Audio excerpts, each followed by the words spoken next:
pas une virgule. Dans une vision que l'Esprit de Dieu me montre, on était dans la période de Corona. Corona a beaucoup dérangé, mais on a survécu parce que le serviteur de Dieu a prié. En sortant de cet endroit, je m'enfuis et je me dis, ah, on est libre. Quand je m'enfuis, j'entre dans une zone. Et je vois une zone, je vois beaucoup de gens qui sont en train de marcher inconscients. Pas inconscients qui sont couchés, mais inconscients de ce qui se passe dans les airs. Et je lève ma tête et je vis plein, il est plein d'avions militaires, d'hélicoptères militaires qui portaient des charges, qui portaient des charges, des armes puissantes qui ont atterri. Et quand je vis ainsi, j'ai vu plein de voitures militarisées. Plein de voitures militarisées à ma gauche. Et je dis, ben, qu'est-ce qu'il faut que je fasse? Est-ce qu'il faut que j'appelle? Est-ce qu'il faut que je fuis? Je ne veux plus fuir. Plein de militaires sont sortis avec plein de jeunes autour.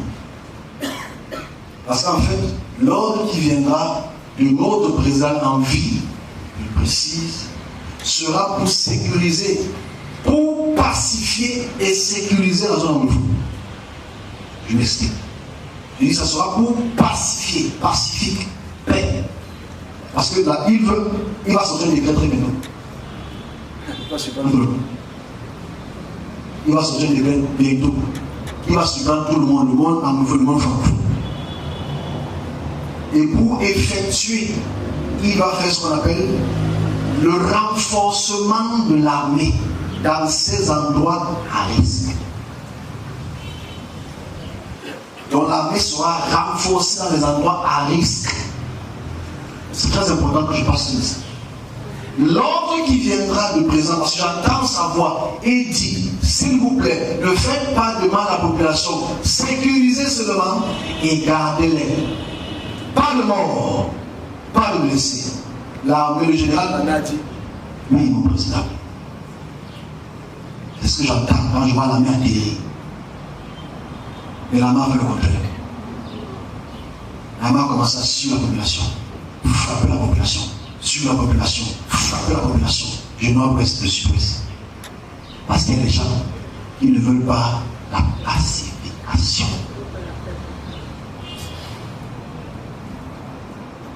J'étais au nord-ouest, j'étais au sud-ouest en même temps. Parce qu'il parlait anglais, je dis, oh, on commence à courir. Je dis, mais ils ont dit que nous allons taper. Il frappait le capa, il frappait le capa, directement. Donc je dis seulement, même si je ne suis pas écouté encore, le président va sortir un décret important pour le Cameroun, comme il le fait ces jours-ci, mais important pour la fédération, pour une forme de fédération. Ça, c'est mai 2018 qui me le dit. Je le rappelle encore aujourd'hui. Il n'y aura pas les anglophones, les francophones. Le Cameroun sera toujours un pays indivisible. Amen. Mais pour cette fédération-là, ils ne sont pas d'accord de cela. Donc, pour la sécurité, le président de la République va militariser pour la sécurité. Mais elle va être très mal comprise. Elle va porter les aides. Donc nous prions que ça passe. Et que nous passons le message. Comme j'ai vu dans cette vision, de me transporter dans le mois qui arrive. De parler à deux différentes formes d'individus. Un, à la population, n'entend pas dans les révoltes. Deux, pour l'armée, ne lèvons pas le bras pour taper. Mais je dis, malheureusement, ils ont tapé. Et c'est inchangeable. Malheureusement, parce qu'il y a des gens qui veulent se tenir en leur position. Chaque chose son temps. Malheureusement, 24 mois. 24 mois ne passent pas. Tant que ce n'est pas fini. On n'a pas plus de 24 mois. Que ça passe totalement. Pour que la poutre et la semence et le déchiquetage de Dieu enlève les mauvaises semences et plante les bonnes semences. Je passe ce message parce que c'est un message qui est là depuis un certain temps. J'ai eu l'opportunité de le dire aujourd'hui, même si je l'ai posté il y a quelques semaines.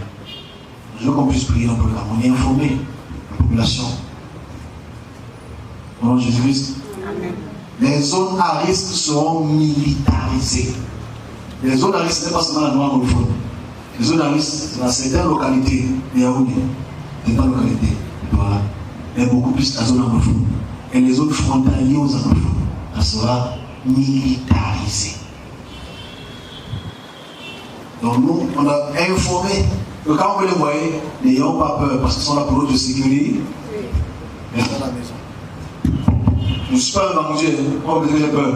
Non, restez à la maison. Les serviteurs de Dieu sont là pour prévenir les éventualités, de trouver une solution. La solution, c'est que reste à la maison. Quand les troubles sont là, reste chez toi. Mais ce sera impossible. Parce que c'est déjà fait. Mais on a quand même sensibilisé le maximum de personnes. Parce que ceux que Dieu va enlever, Dieu va les enlever. C'est parce que le message de Jésus-Christ. Amen.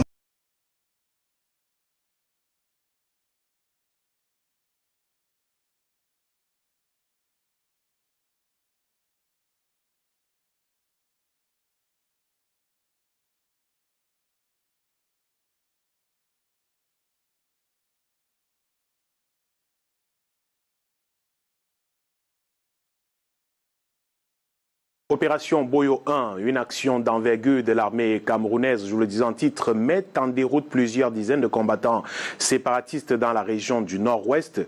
6 jours passés en forêt, sur les sommets de montagnes et pistes boueuses.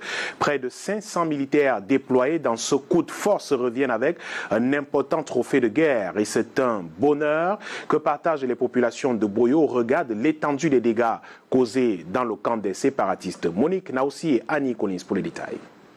17 combattants séparatistes neutralisés, 7 autres capturés et d'importants stocks d'armes et de munitions saisis.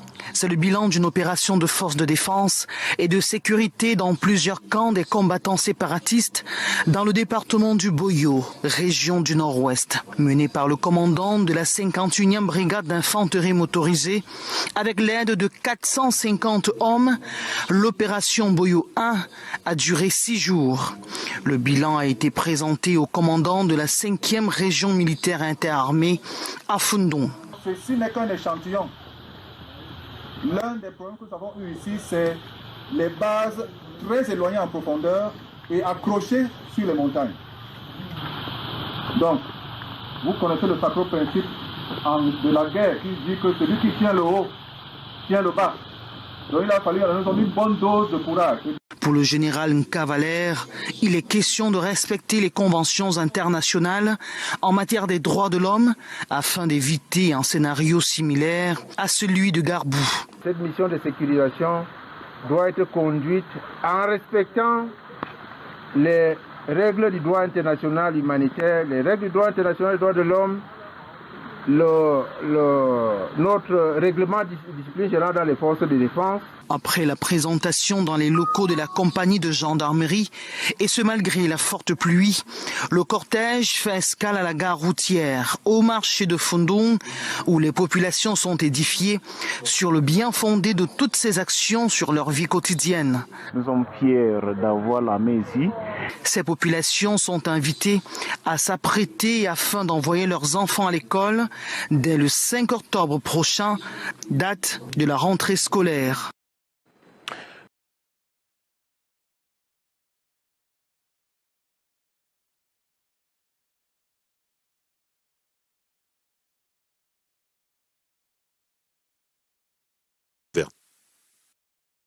Je vous le disais en titre, à Pendang Boko, dans la région du sud-ouest, 40 suspects séparatistes interpellés, des armes et des munitions saisies ce jour à la suite d'une vaste opération de ratissage des forces de défense et de sécurité. Une descente qui fait suite aux multiples atrocités enregistrées ces derniers jours dans la région du sud-ouest du Cameroun. Inès Daniel Ondambala revient de Pendang Boko. Voici son reportage.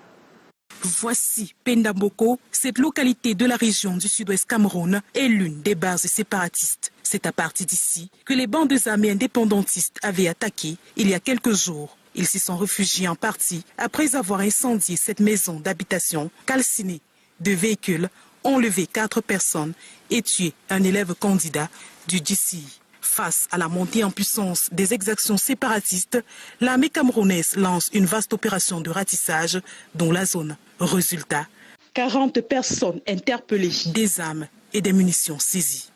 Il y a un certain nombre d'opérations qui sont conduites régulièrement et vous pouvez voir les résultats pour sécuriser. Au fur et à mesure donc que ça évolue, l'ennemi adapte ses stratégies et actuellement il se cache parmi la population. Donc il est question de fouiller dans la population pour extraire les mauvais et garder les bons citoyens. Ici, le danger vient des groupes armés. Depuis quelques mois, les attaques se sont multipliées. Il y a des opérations de gendarmerie qui vont se poursuivre pour savoir qui est coupable et qui ne l'est pas. Et je dirais, ceux qui sont coupables, on les traduira devant la justice. Et ceux qui ne sont pas coupables seront lâchés.